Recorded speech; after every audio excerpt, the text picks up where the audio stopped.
કાંડા ઉપર એક નાનકડો એવો દોરો બાંધી અને રક્ષાબંધનના દિવસે બેન પોતાના ભાઈના 10 આંગળી આમ કરીને આમ ઓવારણા લે અને ટચાકડા ફોડે, એટલે ટચાકડા ફૂટતાની હારે જ તે એ વીરની ઉપર, એ ભાઈની ઉપર હજારો ગાવ દૂર પણ કોઈ મુસીબત હોય ને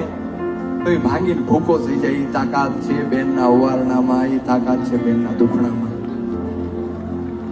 અને એ ભાઈ બહેનના સંબંધ માટે કે કોણ હલાવે લીમડી ને કોણ ઝુલાવે પીપળી, કોણ હલાવે લીમડી ને કોણ ઝુલાવે પીપળી, ભાઈ બેની લાડકી ને ભાઈ ઝુલાવે લાડકી, એ ભાઈની બેની લાડકી ને ભાઈ ઝુલાવે લાડકી. કોણ હલાવે લીમડી ને કોણ ઝુલાવે